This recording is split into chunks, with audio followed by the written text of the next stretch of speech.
Bom dia, um feliz dia, uma ótima terça-feira para vocês. Hoje, 13 de junho. Vamos aí meditar na palavra de Deus. Hoje o título da lição é a estratégia final de Satanás. Qual seria a estratégia final de Satanás? Nós vamos estudar hoje sobre isso. Bom, pesquisas revelam aí uma profunda falta de confiança em instituições e governos. Milhões se perguntam: onde há alguém moralmente apto para liderar o mundo? As profecias do Apocalipse identificam o poder da besta como aquele que, sob a proteção de uma união religiosa política, assumirá esse papel.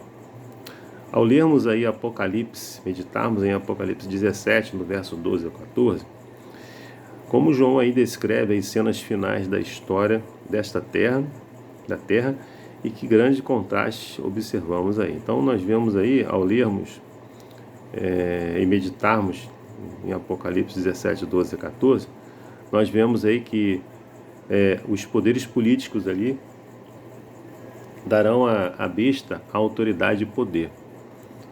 É isso? Eles lutarão contra aí o Cordeiro, que os vencerão juntamente com os fiéis que estão com ele, ou seja, os verdadeiros adoradores do Senhor. Aqueles que guardam os mandamentos de Jesus, têm a fé em Jesus, testemunho de Jesus.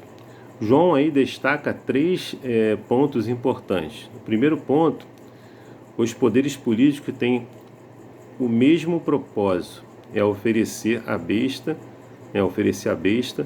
o poder e a autoridade.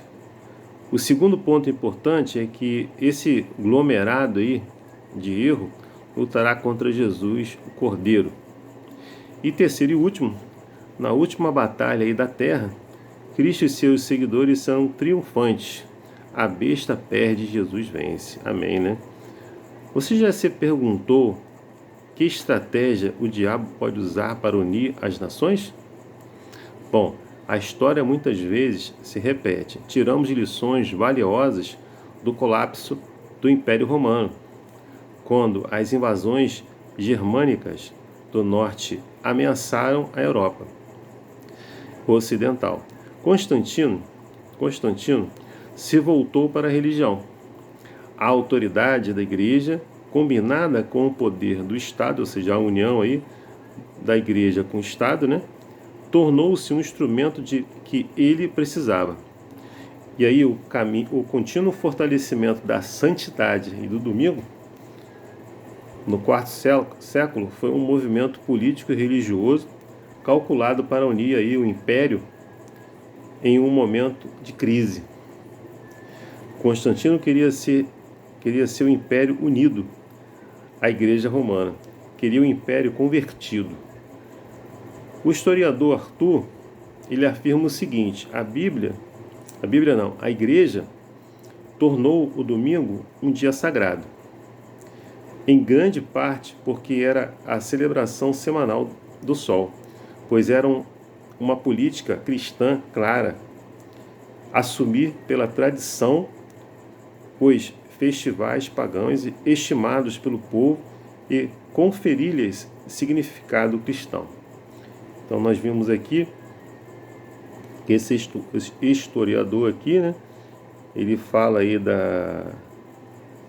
que a igreja aí tornou o domingo aí como um dia sagrado, uma vez que a Bíblia em nenhum momento fala sobre isso, e também fala parte disso era a celebração aí da Semana do Sol, ou seja, a adoração do sol que eles faziam. Era uma política aí cristã clara de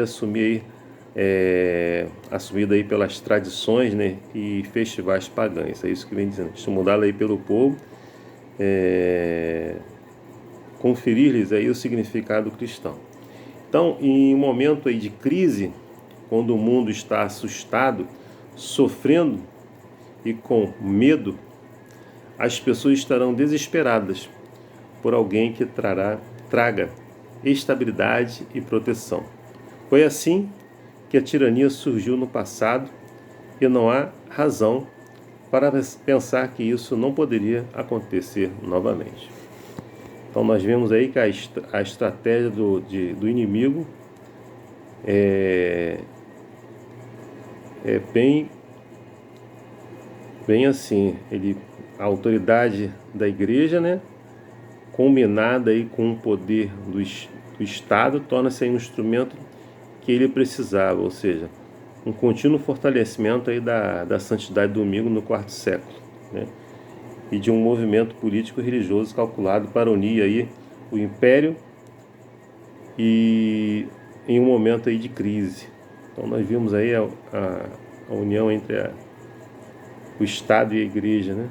É isso? E por trás dele está quem? Está o próprio inimigo, a estratégia dele. Bom, embora não saibamos aí detalhes sobre o que virá, como nos preparar para tudo isso? O que fazemos, o que nós devemos fazer mediante tudo isso que a gente está estudando e está meditando? Devemos o quê? Meditar na palavra de Deus, né? Clamar ao Senhor, orando, clamando ao Senhor, jejuando e pedindo que o Espírito Santo nos ajude, né? Nos dê entendimento, nos dê sabedoria, né? E para que possamos estar aí constantemente em comunhão com Cristo, né?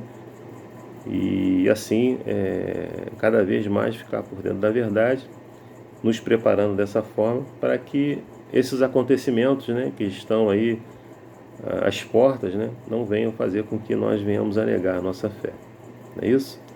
Deus te abençoe, te dê aí uma terça-feira abençoada. É meu desejo e minha oração. Amém.